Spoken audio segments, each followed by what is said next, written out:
Jesus once told his listeners that I am the bread of life. And in a symbolic way, he said, I'm going to be the most important thing on your Passover table. If you don't recognize that, you better. I am the lamb, and I'm the bread of life. One of the most essential things on the Seder feast, on the Passover table. Then they said to him, they responded, what must we do to be doing the works of God? This is the question they asked Jesus. What must we do to do the works of God? I did describe how the teachings of the Pharisees believe it's a works mentality. You got to work for your favor with God.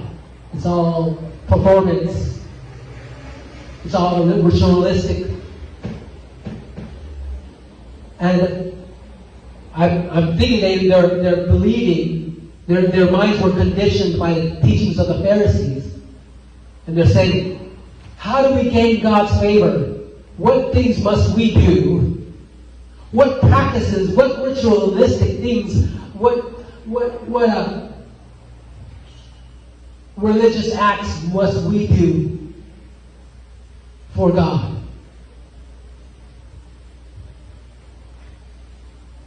Jesus simply responds, this is the work of God, that you believe in Him who He has sent. Who did God send?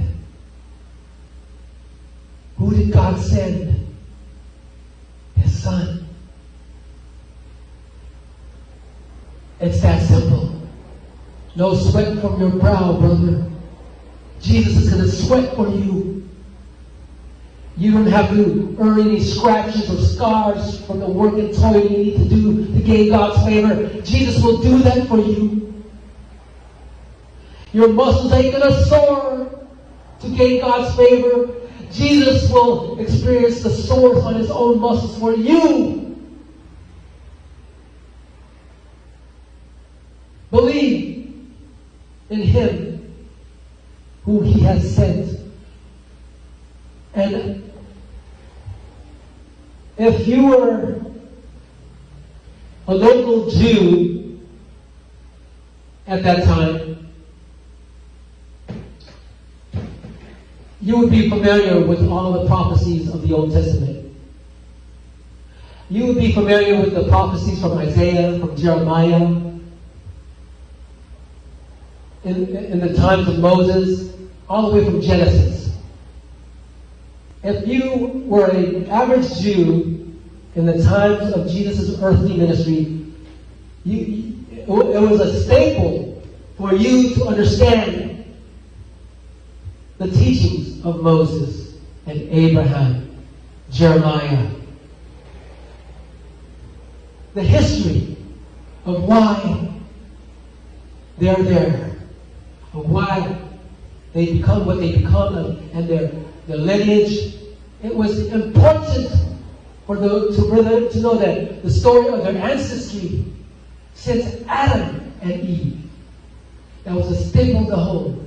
So they're very familiar of when God told Eve, your seed is going to be a conflict against Satan.